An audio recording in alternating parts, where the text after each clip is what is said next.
Kawalan ang bayan sa sarili nitong kulungan.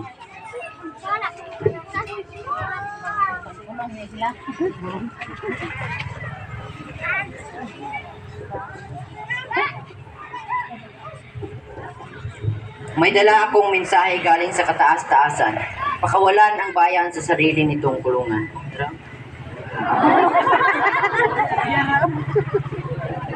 Natapos na naipasa ang lahat ng sulat sa bawat pinuno, at ang araw ng pagpupulong ay naganap na. Nagpresenta sila ng iba't ibang estratehiya paano gagawin ang plano.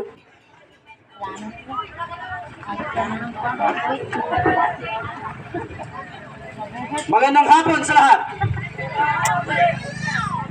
Kaya kayo pinapunta dito sa Kadailanan, meron tayong pag-uusapan. At tungkol sa ating pag-uusapan ay ang karahasan ng mga dayuhang Espanyol na dapat nating bigyang-bigyan para hindi tayo kakainin nila.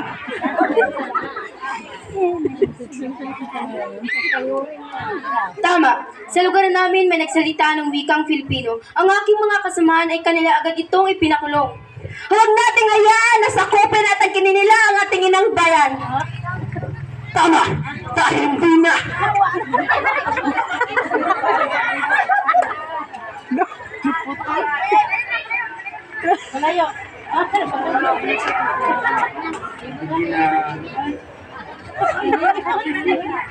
Tama!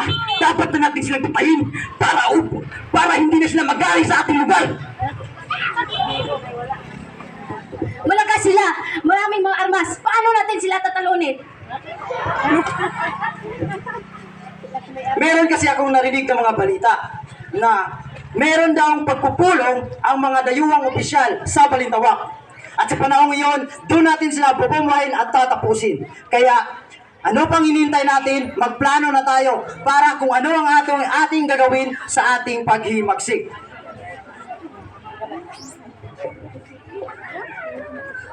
Ngunit hindi nila alam may isang taksil pala sa pagtitipon. Pumunta ang isang pinuno sa hiniral at ito ang mga nangyari.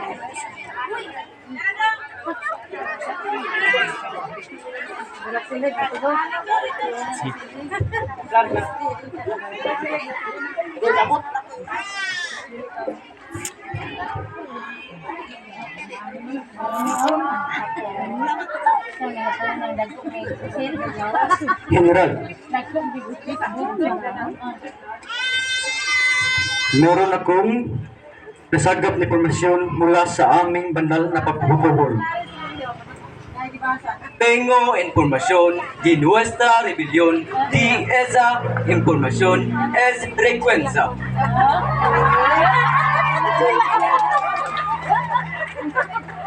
Ang impormasyon na ito ay ang kapalit ay ang inyong kayamanan.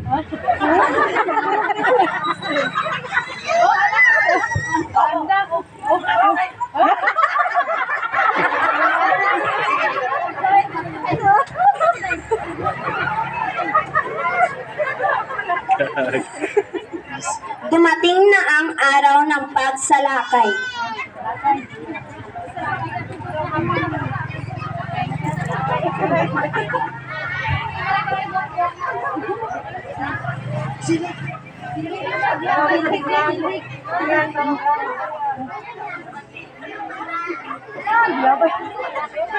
Mga kasamahan, magandang hapon. Ang araw ng ating paghimagsik ay mangyayari na. Kaya ibibigay natin ang lahat ng ating makakaya para ipaglaban ang ating inang bayan. Kahit na tayo ay mamamatay man, pero mas mabuti nang mamamatay tayo na ipinaglaban ang ating inang bayan at ating kasarinlan. Kaya ihanda na natin ang ating kagamitan sa ating isasigawang paghihimagsik.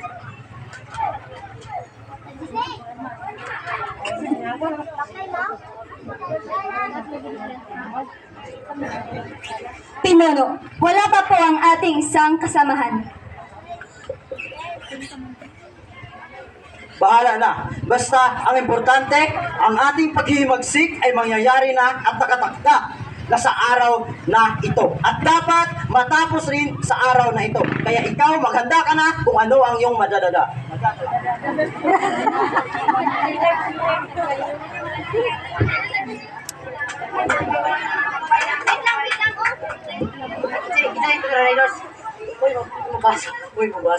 Mabasa pa.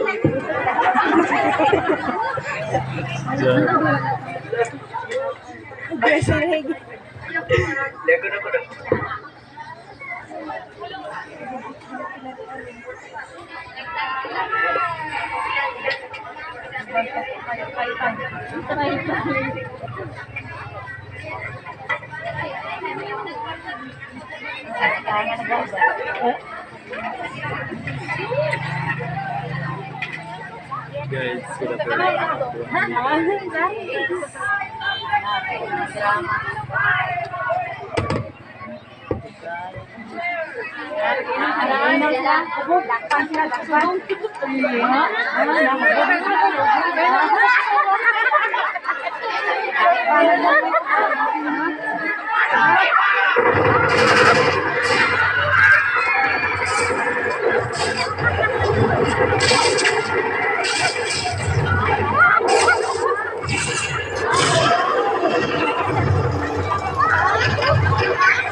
Why does that kill you? You deserve to die.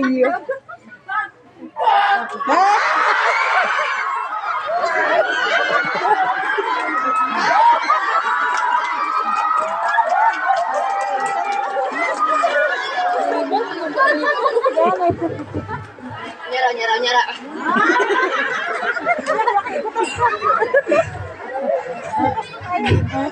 Maraming mga namatay, pero namatay sila para sa ating inang bayan.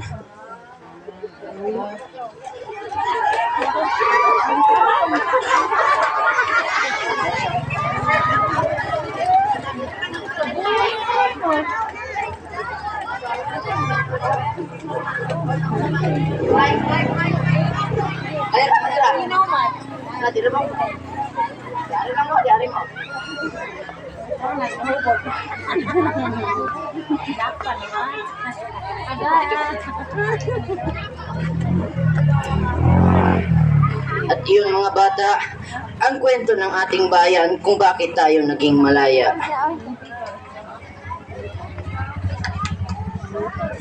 Kaya pala, Lolo.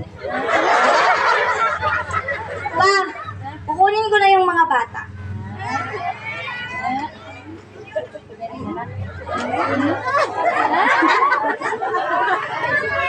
Mga bata, huwag kayong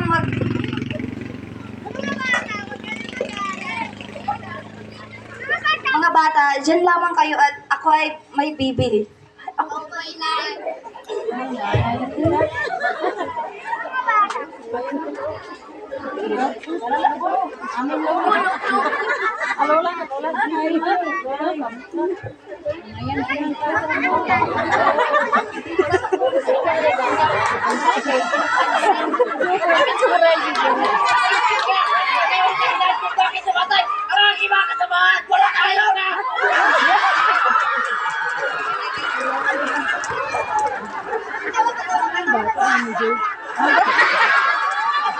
At doon na nagtapos ang kalbaryo ng mga Pilipino na naglugmok ang sistema ng mga dayuhan. Mahalagang paalala, mahalin natin ang ating wika dahil ito lang ang natatawag nating sariling atin. At doon nagtatapos ang dula-dulaan ng Baitang 10.